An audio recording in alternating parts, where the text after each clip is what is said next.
बिस्मिल्लाहिर्रहमानिर्रहीम।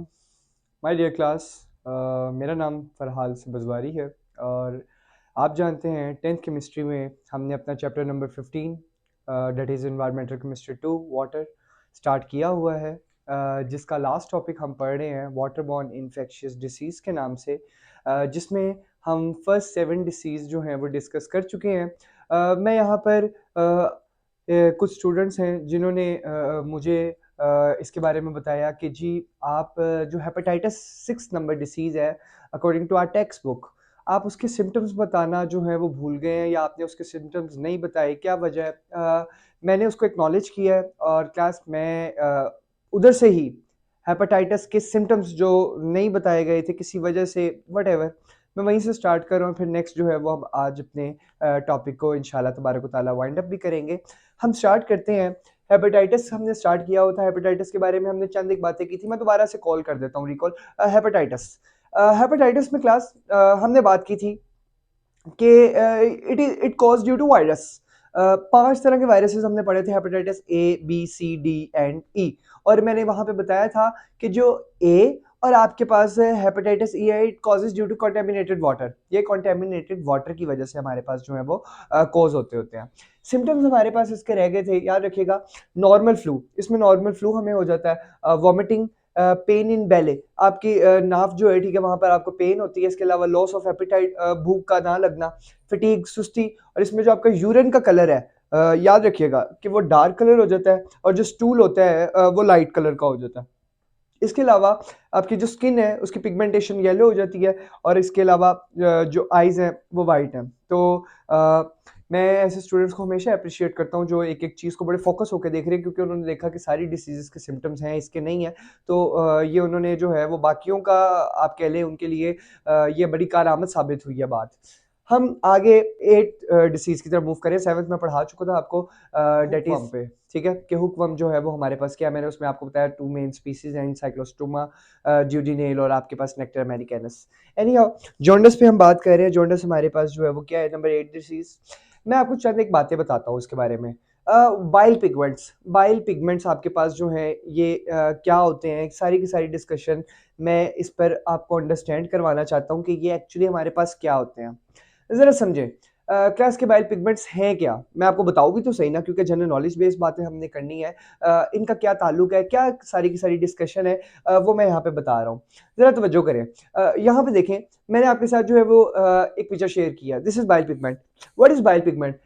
Bile pigments are formed by the decomposition of four firin rings। याद रखिएगा, four फायरन rings की decomposition के रिजल्ट में बनते हैं। उसमें उसमें उसमें पोर पायरोल रिंग्स बनते हैं। याद रखिएगा, फोर फायरो रिंग के रिजल्ट में जब उनकी डीकम्पोजिशन होती है, ये जो हमारे पास होते हैं, ये फिर क्या करते हैं, ये स्टोर होते हैं हमारे इंटेस्टाइन में। ये बात याद रखिएगा, ठीक है। इंटेस्टाइन में हमारे पास स्टोर हो गए, फिर इसके डिफरेंट जो है वो फंक्शंस हैं, वो अभी आगे जाके हम इंशाल्लाह इसके ऊपर बात करेंगे। मैं इसको एक्सप्लेन करूंगा कि मैं क्या कह रहा हूँ।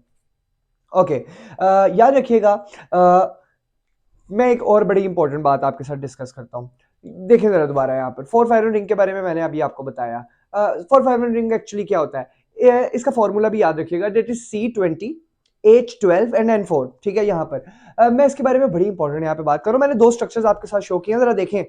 दोनों फोर फायरन रिंग है, लेकिन अगर मेजर आप फर्क देखें, इनके सेंटर में फर्क है। अगर आप इधर वाला स्ट्रक्चर देखेंगे ना, तो यहाँ पर आयरन लगा हुआ है, और आयरन सेंटर में बात कर रहा हूँ। दिस इज हीमोग्लोबिन क्लास, ये हीमोग्लोबिन का स्ट्रक्चर है। लेकिन अगर आप उस वाली साइड पर देखें, जो इसके राइट साइड वाला स्ट्रक्चर है, वहां वहां पर आपके पास सेंटर में मैग्नीशियम लगा है। Very important, this is chlorophyll which produce in the process of photosynthesis. ये फोटोसिंथेसिस के प्रोसेस में आपके पास जो है वो बनता होता है। ये चाहते एक बात है, क्योंकि मैं स्टैटिस्टिक डाटा और जनरल नॉलेज डाटा बड़ा शेयर कर रहा हूँ इसमें, इसलिए मैं आपको एक एक चीज बड़ी डिटेल में बता रहा हूँ, आपने इन चीजों को याद रखना है। आगे हम स्टार्ट करते हैं। मैकेनिज्म याद रखिएगा। लिवर में हमारे पास जो बाइल पिगमेंट्स है, जो मैंने आपको बताया कैसे बनते हैं, ठीक है, ये प्रोड्यूस होते हैं। और गाल ब्लेडर, मैं गाल ब्लेडर के बारे में आपको एक बड़ी इंपॉर्टेंट चीज बताता हूँ, जरा देखें दोबारा यहाँ पर गाल ब्लेडर क्या होता है। Gall bladder is also known as cholecyst. इसके अलावा it is a small hollow organ in which the bile pigments are secrete and concentrated याद रखिएगा, सिक्रीट होते हैं, कंसंट्रेट होते हैं, ठीक है। These are known as bile, these are known as gall bladder. ये हमारे पास जो है वो गैल ब्लैडर है। एक बड़ी इंपॉर्टेंट बात गैल ब्लैडर के बारे में आपको बताता हूँ, it is a pear shaped. ये पियर शेप, जैसे नाशपाती नहीं होता, ठीक है, ये पियर शेप्ड होता है। अच्छा, चैप्टर नंबर 16 अगर आप याद करें, मैंने वहां पे आपको बेस्मराइजेशन के बारे में पढ़ाया था। बेस्मराइजेशन में भी तो हमने पढ़ा था, it is a peer shape converter and it is fixed at any pivot. ये पाइवट के ऊपर फिक्स्ड हुआ होता है, तो याद रखिएगा it is same like that, ठीक है। ये भी हमारे पास एक पियर शेप्ड होता है। ये बड़ी इंपॉर्टेंट बात है जितनी भी मैं आपके साथ कर रहा हूँ। ओके, नेक्स्ट हमारे पास एक बाइल डक्ट होती है, सप्लाइन टाइप, ठीक है, जो कि स्मॉल इंटेस्टाइन तक जा रही होती है, ठीक है, और वहां पे जाके आपके पास जो एस्टर्स हैं, देखें जरा दोबारा, एस्टर्स क्या होते हैं? Ester is R C double bond O R which may be same, R which may be same alkyl group और different alkyl group.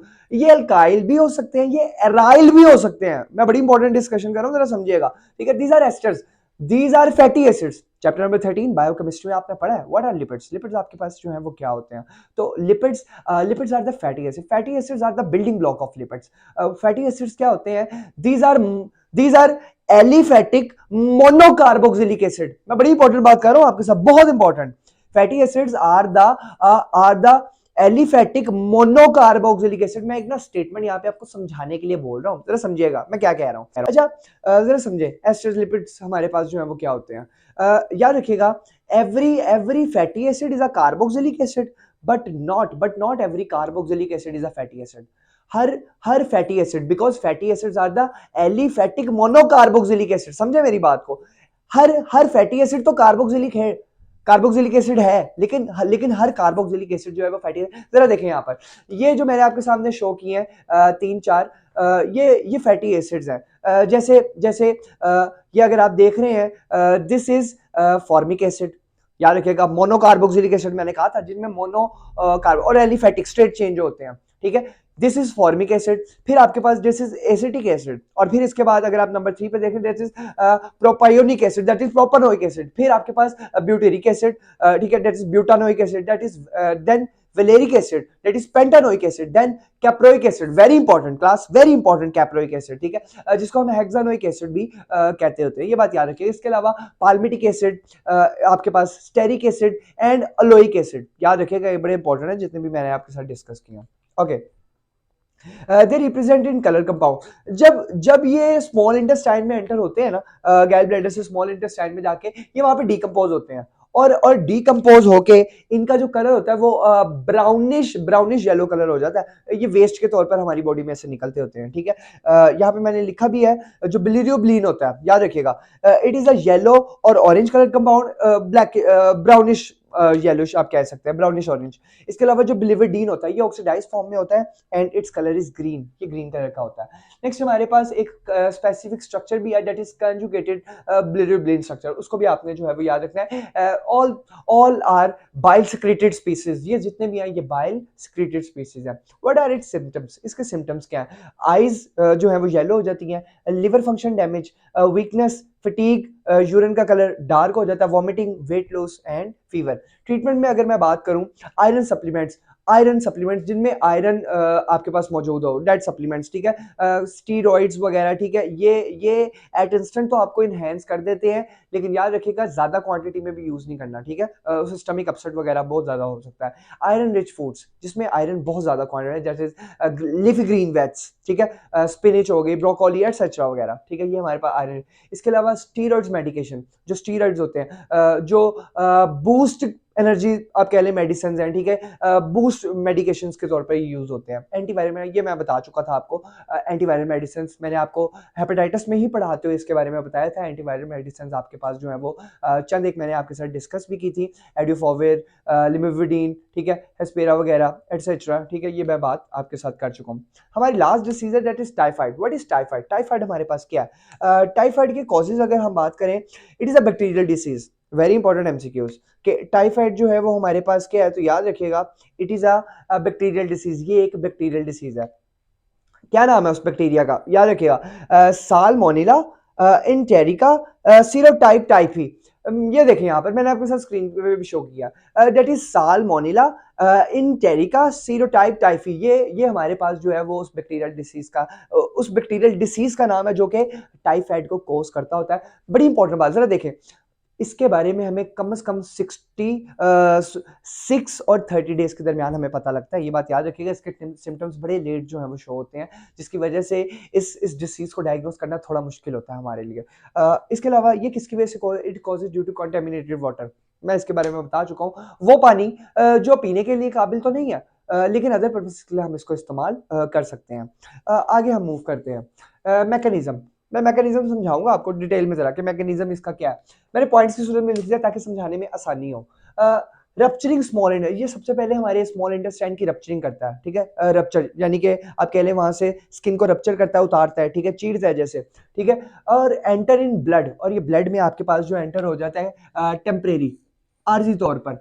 Then move in white blood cells, फिर ये वाइट ब्लड सेल्स में आ जाता है, date is leukocytes, ठीक है। और then enter in liver, वहां से ये लिवर में एंटर होता है सिप्लाइन के थ्रू, और वहां पे बोन नैरो में जाके ये मल्टीप्लाइड होता है विद एन नंबर्स, बहुत ज्यादा क्वांटिटी में जो नंबर्स होते हैं उनके साथ मल्टीप्लाई होता है। And again it enters in blood stream. और बड़ा इंपॉर्टेंट, जो ये पॉइंट मैं उनके लिए कहने लगा हूं जो केमिस्ट्री को समझते हैं, जो बायोलॉजी और केमिस्ट्री दोनों की पहचान रखते हैं कि जी ये क्या है, बायोकेमिस्ट्री जैसे मैं कहूं, ठीक है। ये बड़ी इंपॉर्टेंट मैं बात करूंगा जो अब वाला मेरा पॉइंट होगा। याद रखिएगा कि जब हमारे पास बोन नैरो में ये नंबर ऑफ टर्म से मल्टीप्लाई होता है, ये अगेन ब्लड स्ट्रीम में होता है, जब अगेन ब्लड स्ट्रीम में आता है, याद रखिएगा at that time we feel fever, उस वक्त हमें जो है वो फीवर महसूस होना शुरू हो जाता है। ये बात ये उनके लिए जो इसको बहुत डेप्थ में समझते हैं, ठीक है, जिनको पता है कि जी ये चीजें क्या है, उनके लिए मैं बात कर रहा हूँ। फिर गाल ब्लैडर, मैं आपको बता चुका हूँ उसके बारे में, दैट इज चाइलोसिट, ठीक है। ये वहां पे जाके बिलिरियम, ठीक है, और बिलिरियम में हमारे पास ये इन्फेक्ट करता है हमारे टिश्यूज को, that is lymphatic tissue cells. जरा देखें यहाँ पर मैं आपके सामने स्क्रीन शेयर कर रहा हूँ। लिम्फेटिक टिश्यू सेल्स या लिम्फोइड सिस्टम भी इनको कहा जाता है।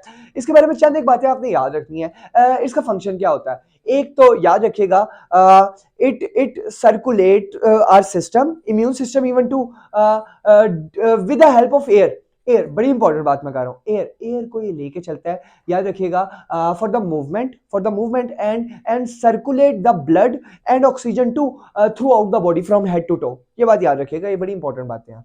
अच्छा, हम इसको कैसे डायग्नोस करते हैं? It is diagnose by means of stool sample. हम स्टूल का सैंपल देते हैं किस चीज के लिए?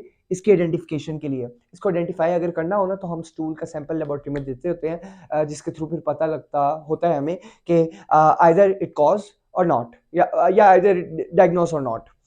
इसके सिम्टम्स, पुअर एपेटाइट, हेडेक, सर दर्द, ठीक है, डायरिया, पढ़ा चुका हूं आपको डायरिया पहले, लेथार्जी, गनूदगी, ठीक है, गनूदगी वाली हालत को हम लेथार्जी कहते होते हैं, फीवर। मैं एक बड़ा इंपॉर्टेंट पॉइंट आपके साथ डिस्कस करूंगा, बड़ा इंपॉर्टेंट। वो क्या? इसमें जो फीवर है ना, समझिएगा जरा बात, इसमें जो फीवर है, it reaches to 104 degree centigrade. मैं बड़ा इंपॉर्टेंट पॉइंट आपके साथ डिस्कस करके गया हूँ। इसमें जो फीवर है ना वो 100, और ये वो फीवर है, ये वो टेम्परेचर है जिसपे अमवात, जिसपे मौत हो जाने के चांसेस होते हैं। याद रखिएगा, बड़ी इंपॉर्टेंट बात है ये। Treatment, what it's treatment? Antibiotic medicine, ठीक है, जो एंटीबायोटिक होती हैं। इसके अलावा क्लोरोफेनिकल एक मेडिसिन है, याद रखिएगा। इसको ना पहले यूज किया जाता था, लेकिन आज के दौर में इसको यूज नहीं किया जाता due to its side effects. इसके साइड इफेक्ट्स ज्यादा हैं, इसके नुकसान ज्यादा हैं। ये ना वाइट ब्लड सेल्स को कम करता है, हालांकि वाइट ब्लड सेल्स ही तो एंटीबॉडीज के तौर पर लड़ती होती हैं डिसीज के साथ। तो ये वाइट ब्लड सेल्स को कम करता है, इसके साइड इफेक्ट्स हैं, जिसकी वजह से ये अप्रूव्ड बात की गई कि जी इसके यूज को बंद किया जाए, क्योंकि ये एक्चुअली ठीक है, डिसीज को तो मार रहा है, लेकिन वाइट ब्लड सेल्स को ज्यादा किल करता है, ये बात याद रखिएगा। इसके अलावा एंटीबैक्टीरियल ड्रग्स हम इसमें जो है वो यूज कर सकते हैं। Last point, that is prevention. इसकी प्रिवेंशन जो है वो क्या है? सेव वाटर, पानी को जो है वो ज्यादा से ज्यादा आप सेव करें, ठीक है, उसको गंदा होने से बचाएं। इसके अलावा इम्प्रूव अपना सीवेज सिस्टम जो है वो इम्प्रूव करें। जो भी सैनिटरी आपका सिस्टम है, वॉशरूम से निकल रहा है, टॉयलेट से, वट एवर, किचन वगैरह से, वहाँ पे आप कोशिश करें कि जो टॉक्सिंग केमिकल्स हैं या गंदा पानी है वो ज़्यादा डिस्पोज ना हो और सीवेज सिस्टम बेहतरीन हो, ताकि वो वहाँ पे आपको इन्फेक्ट ना कर पाए। ये बात याद रखिएगा। इसके अलावा वही टॉक्सिक केमिकल्स या कंट्रोल टॉक्सिक केमिकल्स मटेरियल्स, इनको कंट्रोल करें, बिकॉज दे कॉजेज कार्सिनोजन। जैसे मैंने आपको मर्क्यूरी के बारे में, आर्सेनिक के बारे में बताया, लेड के बारे में बताया, मर्क्यूरी के बारे में, that it tends to instant death. तो ये हमारे पास सारे के सारे जो पैरामीटर्स हैं ये हमने डिस्कस कर लिए हैं। यहाँ पे हमारे पास जो है हमारा टॉपिक वाइंड अप हो जाता है। मैं आपसे चंद एक बातें आज डिस्कस करता हूँ।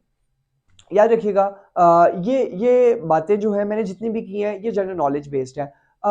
एंड पे एट द एंड आपने बातें बुक वाली ही करनी है, ये बात याद रखिएगा। ये जनरल नॉलेज बेस्ड आपको, ताकि आपको पता हो कि ये डिसीज क्या है और इसके सिम्टम्स, इसका ट्रीटमेंट क्या है, हम इसको कैसे जो है वो प्रिवेंट कर सकते हैं। ठीक है, ये सारी की सारी बातें आपने याद रखनी है।